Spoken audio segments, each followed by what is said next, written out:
Hey there, Mr. Reddit here. Welcome back to another episode of r/Entitled Parent Stories. Our first story we'll be reading today. Karen breaks my phone because I refuse to hand it over. After that, Entitled Dad tries to bully me at the comic shop. And after that, Karen from my church goes crazy on me. Now for every thumbs up this video gets, one Karen gets her cell phone taken away. So please smash that like button. And if you're new, subscribe and turn on notifications for new stories from Reddit every single day. Karen breaks my phone because I refuse to hand it over. Cast. We've got Entitled Mom, Entitled Kid, Nice Dad, and me. So on to the story. About 5 years ago, I was at a family reunion with over 60 people I had never met. I was bored, so I started playing Call of Duty Mobile on my brand new iPhone 6. I had worked hard to get that phone all summer. I played for a few minutes and saw Entitled Kid, who was about 10 I think, a few feet away from me, looking bored out of his mind, staring intently at me. Me, feeling bad, because I was feeling the same way, beckons for him to come over when Entitled Kid comes in. He watches me for a while, which I don't mind. Then, after about 30 minutes, he asked me my account name. Entitled Kid pulls up the app on his phone. "Can you tell me your account name? You have lots of stuff." Me. "Sure, it's username. You can friend me if you want." Entitled Kid writes it down on his phone. "Okay, what's your password?" Me. "No, I'm not telling you. This is my account. Understand, I have spent over $50 on this game and many hours on it as well, so you can understand why I did not want to share it with him." Entitled Kid's face turns red, he gets mad and storms off. After a few minutes, I think I'm in the clear, when out of nowhere, here comes Entitled Mom. "What have you done to my kid?" Me. "He wanted my game password, and I told him he couldn't have it," trying to reason with Karen. "But I would gladly help him make an account on his phone." Entitled Mom, brushing off the last line. "Then what is it?" Me. "I told you, I will not give it away. It's my account, and I've spent money on it." "How dare you? Why are you being so disrespectful?" After further arguing, she realizes that she cannot get my password and she asks how much it was worth. Entitled Mom. "Well, how much did you spend on it?" Me, thinking it's starting to end because she's starting to calm down. $50 or so. Entitled Mom. "What? I'm not spending that much on some game. Just let him use your account." Me, getting angry because I do not want to give this lady my account. "No ma'am, I am not going to give you my account information." Entitled Mom is so mad and taken aback, she rushes forward, grabs my phone, and throws it at the ground. I was so shocked about what just happened, and I realize it's quiet. I look around to see people staring at us. Entitled Mom grabbed Entitled Kid by the arm and stormed off. Soon after, many people were reassuring me when Nice Dad came over. He told me that this was his wife and that he would pay for my phone. A few days later, a package arrived in the mail. Sure enough, it was an iPhone 6s. And even better, after all the other family reunions, I've never seen Entitled Mom or Entitled Kid again. And I'm still friends with Nice Dad to this very day. What did I take away from this? 1. I have no idea why someone so nice would marry a jerk like that. 2. I now have a better phone and a crazy story. 3. I will never be like Karen in my life. Speaking of iPhones, do you like iPhones or not really? Entitled Dad tries to bully me at the comic shop. Allow me to set the scene. This all happened when I was 17, when I was working at a comics and collectibles store in my small town. We were a very tight-knit store family, and about 80% of the customers we would see in a day were our regular customers. On the day in question, my coworker, we'll get to him later, was taking his well-deserved lunch in the back room, away from the main store. Although I was pretty new at the time, I was fine handling the store by myself for an hour or so, and it was a slow day, a few weeks after Christmas. Enter the Entitled Dad, with his unfortunate 5 to 6-year-old son in tow. Entitled Dad is extremely well-dressed, visibly wealthy, and barely even glances at me as he walks up to the register. I don't recognize him, which means he's not a regular. As he comes in, he's holding the box for a mid-range Transformers Some Assembly Required figurine.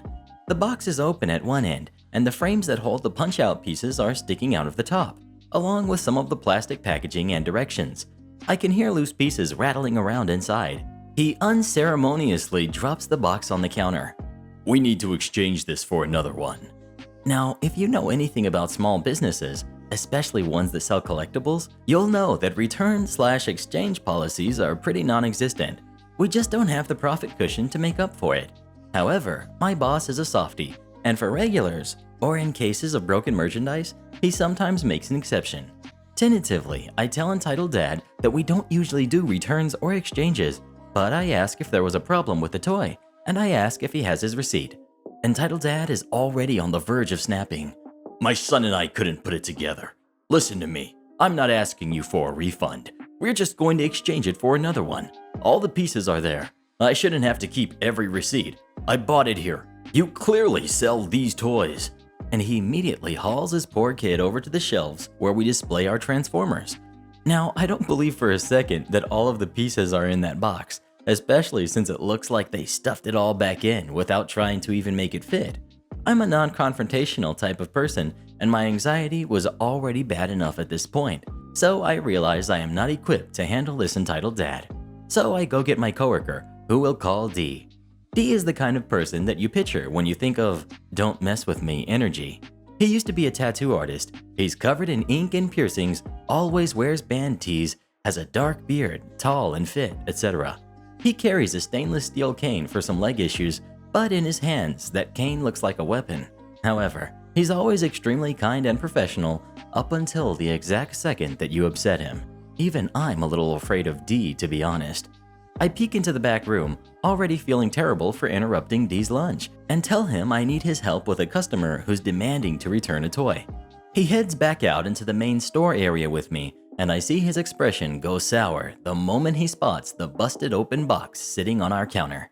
D turns to Entitled Dad and asks, "So, you're wanting to return this toy, is that right?" Entitled Dad absolutely flips his crap. "No, I am exchanging it for another toy because I bought it here and my son can't put his Christmas present together." He rounds on me. "What did you tell him? I told you it was an exchange." D cuts him off, steadily approaching rage mode. "Sir, I cannot put this back on the shelf. It's open, the box is bent, and we don't sell used merchandise. We don't offer returns or exchanges. It said so on your receipt when you bought it." Entitled Dad is shouting even louder now. "This is ridiculous. I bought it here. Just put it back in the box then. All the pieces are there. If I can't even figure it out, it's probably defective." D is not having it. "You expect me to accept this on your word that all the pieces are there? Then sell it to another customer with half the pieces broken out already? This toy is for ages 12 and up, and if you can't figure out how to put it together, that's not my problem. If you want a new toy, you're going to have to pay for it. Otherwise, you need to leave." I'm practically blacked out from fear of confrontation at this point. I don't remember the particulars of the rest of their shouting match, but I do remember making eye contact with Entitled Dad's poor kid, who looked absolutely humiliated by his dad's behavior. In the end, D makes it incredibly clear that he's not going to accept Entitled Dad's busted up toy and that Entitled Dad needs to leave or we will call the police. Fuming, Entitled Dad snatches the box back and drags his kid away, all the while threatening us with the Better Business Bureau, bad online reviews, "I'm never shopping here again," etc., etc. Still fuming himself, D looks over and asks me if I'm alright. I nod. "If that jerk comes back here, you come get me, okay?" I nod again, and D disappears into the back room to finish his lunch. And no, Entitled Dad did not come back. Do you have any collectibles or things that you've put together yourself? I think those are so cool. Please let me know. Karen from my church goes crazy on me. Okay, I should preface this by saying this happened about 12 years ago now. I had mostly forgotten about this incident until I read a story about Christian entitled parents and went, "Oh, hey, I know some of those." This takes place a few months after I had started going to a new church after my grandmother, who I was living with, got a flyer for a vacation Bible study the church was doing. I had enjoyed it and ended up going back every Sunday morning and Wednesday night. We were new to the area and didn't have a church to go to yet, so finding one I enjoyed was a blessing. I was one of the older kids there, at 11, and there was only one other kid there my exact age, and he usually only showed up every 2 weeks or so. There was this one girl, however, that got really attached to me. She was a few years younger, and her brother was just a year older than her. He wasn't nearly as attached, but still liked to get me to play with them, and these kids were actually the pastor's kids. At the time, I was really into Yu-Gi-Oh! And my grandmother had just bought me some cards, and I was ecstatic. I was talking about it to anyone that would willingly listen to me, and that meant bringing my cards to church and talking about it with people there. This included the girl, but oh boy, had talking to her about it been a huge mistake. Once the services were over and everyone was getting ready to leave, the pastor's wife comes to me and asks me to come talk to her in another room. I follow her, thinking maybe she had something for me. We weren't exactly well off, so it wouldn't be the first time I left with more than I had arrived with. Anyway, I get to this room, and inside already are the pastor's mother and another woman from the church whose name I can't remember, so I'm going to call her Nancy because she reminded me of a Nancy. Nancy was my hero in this situation. The pastor's wife sits down in front of me and begins to tell me that she doesn't like the way I was talking to her daughter. I'm very much confused at this point because I definitely wasn't being mean or saying anything bad. She then continues on to tell me that I should not be talking to her daughter about demons, and that's when it dawns on me that she's talking about my Yu-Gi-Oh cards. My throat felt tight at that point, and I was trying so hard to not start crying right there and then because I couldn't begin to understand why I was getting berated over talking about my cards, and I try to explain that it's just a game and a show I like. She tells me she knows that, but it's still completely unacceptable and she doesn't want me talking to her kids again. Ever. Not just about the cards, about anything. And then she tells me I can go, so I rush out of there to the van that brought me there. I go home and completely bawl my eyes out. The thing was, this was about the time my anxiety really got the better of me, even if I didn't know that's what it was back then. Just the thought that I was going to be in trouble with my grandmother and her husband was enough to send me into a full-blown panic attack and lock myself in my room. I ended up skipping the next Sunday school by pretending to be sick. Nancy and her husband actually showed up at my home the day after I missed. They asked that I don't take anything the pastor and his wife say too seriously. That because they're well off and send their kids to a good Catholic school, that they could be a bit uppity. They told me they hoped I would continue coming to the church because they loved having me, and that made me feel a little better. And I did enjoy going to that church. So next Wednesday evening rolls around, the van shows up, and I go to church again. I wish I hadn't. I get there, and church service proceeds as normal, but we stay behind a little longer to make Christmas decorations before we leave. The kids keep trying to talk to me, and I try to ignore them. The boy, once realizing I wasn't going to play with him like usual, goes to play somewhere else. The girl, however, does not. As I said before, she had been quite attached to me and kept trying to get me to talk to her. I was afraid of getting in trouble again, so I crack and tell her that I'm sorry, but I'm not allowed to talk to her anymore. She looks confused and hurt, which in turn made me hurt. She was a sweet kid, but I shouldn't have even said that because her mother comes storming over, scolding me for ignoring her kid, and I'm just so confused. She had literally told me the week before that she didn't want me talking to them at all. She then tells me that because I was so rude, I could take them into the playroom and watch them while everyone cleaned up the tables and leftover supplies, and I'm just standing there, dumbfounded and trying so hard not to cry. She tells me to go on then, but before I can say anything, Nancy swoops in to save me. She tells the pastor's wife that, actually, she had gotten a phone call from my grandmother and that I needed to go home right away. She tries to argue that the van can't leave until they're done cleaning up, and Nancy tells her that's okay because she'll be taking me home.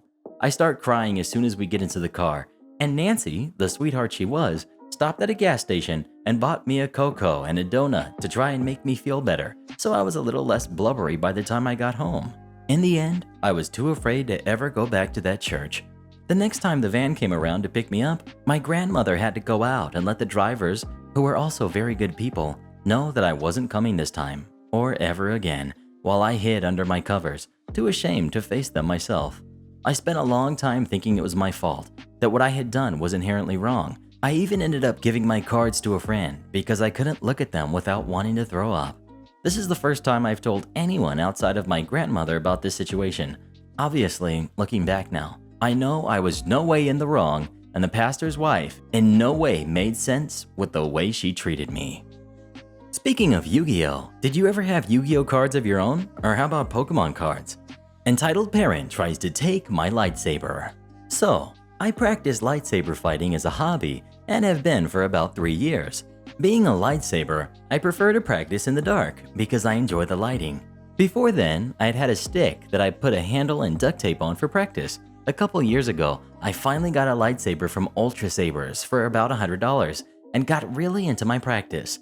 It's very different balance-wise, and because I've mostly lived in apartments my whole life, I usually go to nearby parks or wait for no one to be outside. Well, one night last fall, I was at my local park for some practice of my forms. About 10 minutes in, entitled mom and her maybe about 10-year-old kid came over. He was holding one of those flimsy plastic lightsabers in his hand. As I realized they were approaching, I stopped practicing because I don't want anyone accidentally getting hurt, even more so in the dark. Entitled mom, "Hey, can you duel my son? He just wants to have some fun." Me, "Well, if he was wearing safety gear, I would. And if he maybe had a better lightsaber. I don't want him to get hurt, and I actually practice dueling." Entitled mom, "It's not a sharp blade or anything. It won't hurt him." At this point, the kid approaches me and I can barely see that he has extended the telescopic blade. Me, "Doesn't matter. We use protection because with these blades they are very sturdy and in the right hands can actually cause very real damage." Thwack! The kid decided to strike my leg. It only sounded bad. The plastic on those has a lot of give for a reason. Me, turning to the kid, "Don't hit anyone, even with a toy weapon unless you personally know them." Entitled mom, "Don't listen to him. The Jedi strike people in every movie, don't they?" At this point, I realize I'm talking to a psychopath of some sort. I turn off the light and start heading back home. But that was apparently a mistake. Entitled mom, "Wait, can we at least trade for your lightsaber? My son really likes purple." Me, "No, the blade on this is going to be far too long for him. And I paid over $100 for it." "Oh please, you didn't pay that much. I bet it was $30 tops. And you're not willing to fight. Why should you keep it if you aren't going to use it?" Me, "I do use it, mostly for exercise right now. But I have several friends who want to get their own, and I plan to make a club of it.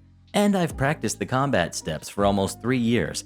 I'm sure I could outduel your son in just a few seconds. It wouldn't be the best experience, and I don't want him to get hurt. That's why I didn't lift my blade when he hit me. I'm being kind, and now I'm going home." I don't know what they did after that, but I have since moved, and a $20 toy for a $100 pseudo weapon is nothing to ever ask for. They're only 3, they can do what they want. Okay, so a few days ago, I went to a bowling place with my dad and my brother because we were bored, and we came across 2 different entitled parents. I'll post the second story in a few days. So like normal, we got our bowling shoes on, went to our lanes, and beside us was a mom and 4 girls around 3. We were halfway through the first game, but then something happened.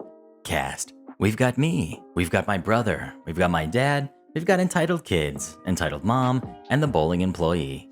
So like I said before, we were about halfway through the game and the people next to us just finished. We thought they would pack up and leave, but no. 2 games was not enough for them.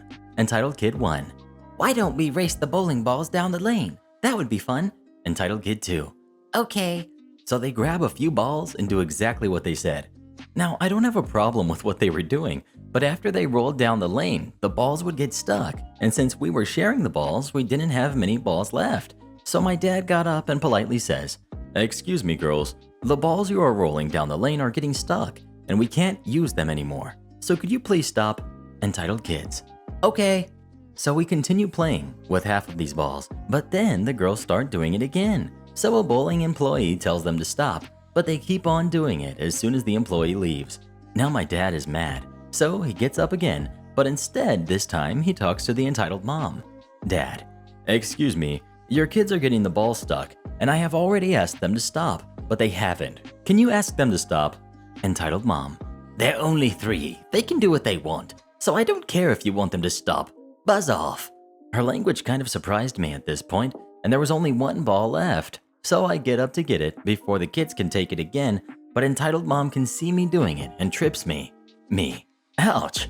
Stop being a crybaby. You don't deserve the balls." My brother. "You're being very rude and selfish. Can we please have the ball and an apology for tripping him over?" So she gets up and throws the ball at my brother. Luckily she missed, and screams, "Take it then." And you know what the entitled kids say next? "But we want it, Mom." At this point, they're being so loud that the employee comes back. Employee. "What seems to be the problem?" Entitled Mom, they stole our bowling balls. Entitled Kid, yeah, they stole it. Employee, excuse me, Entitled Mom, you need to leave right now. Why? They hurt my babies and stole our bowling balls. They should leave. Employee, well, after I told your girls to stop bowling, I looked over to see if they did, and I saw the whole thing unfold. Now leave, before I charge you with assault. For what? For tripping him over and throwing a bowling ball at them. Now buzz off. So the entitled mom walks off, and we're happy. Employee, I'm so sorry you had to deal with that. If you want, I can give you a free game. Dad, thank you so much. So we get the balls back and continue playing. So the second story will come out in a few days. And sorry if there are typos or spelling errors. I'm on a mobile device. Do you like going bowling or not really? Lady upset because a stranger didn't comfort her in a public restroom. This story is of family friends who had the displeasure of working closely with this woman at their job. So for a little context, this person, who we will refer to as entitled parent, works with our family friend and is that kind of person who thinks they're friends with everyone they talk to, but in reality, no one really cares to have them around. Entitled parent also had a pair of pet rats whom she talked about and treated almost exactly like you would human kids. If family friend ever mentioned their kid to other coworkers, entitled parent would butt in and begin comparing the totally comparable struggle of raising a kid versus rats. It's also important to note that family friend loves animals and has many pets, so they understand both the struggles of raising people and pets and knows firsthand that it's a completely different realm. Family friend is also a fairly nice person, so anytime entitled parent would butt into these convos, flaunting her precious rats, they would never say anything to entitled parent. Now comes the story. Entitled parent had sadly lost both of her rats, and as you could imagine, this lady was completely distraught. Many of us know the pain of losing a beloved pet, and family friend was no stranger to it, as they've lost many in their lifetime, so they sympathized with entitled parent in this troubling time. Family friend personally reached out to entitled parent, sending their condolences, to which entitled parent replied with something along the lines of, "Thank you, it's just so hard, you know? I've gone to the bathroom like 10 times today to cry. I even left a meeting early because I just can't take this pain." Later that same day, family friend was on their lunch break and a sniffling entitled parent came to join them. Entitled parent, of course, began to voice her dismay unprovoked and went on to discuss what travesty had just befell her. Entitled parent told family friend she went to the bathroom for yet another cry break, and as she sat there, sobbing on a public toilet, she heard someone walk in. The random stranger went along their business and left the restroom. Normal thing to do, right? Well, not to entitled parent. I was told entitled parent said something along the lines of, "That stupid jerk didn't even ask if I was okay, or offer to console me. What kind of monster do you have to be to leave someone crying in the bathroom?" Family friend was absolutely shocked at such a comment. How is not confronting a random crying stranger who is in a random bathroom stall something worthy of being called a jerk? Even still, family friend is non-confrontational, so nothing was said to entitled parent. Entitled parent even relayed this story to other coworkers in hopes for some sympathy, to which none was received. This type of behavior still continued in the next following weeks, according to family friend. An entitled parent was getting on everyone's nerves, yet nothing was ever said. This was the end of family friend's story with entitled parent. But even still, they still try to understand why entitled parent was like that. If it was just entitlement or some other factor causing her to be like this, we still have no clue to the answer of this, nor the answer to why someone would go out of their way to hide the fact they are crying, yet also wish to get consolation for it at the same time. And shoutouts to our Regenerals of the day, Gaming with Noah, TRB Zing, and Tommy Bra. Become tomorrow's Regenerals by leaving as many reads as you can in the comments below, and please listen to my playlist every night when you go to sleep.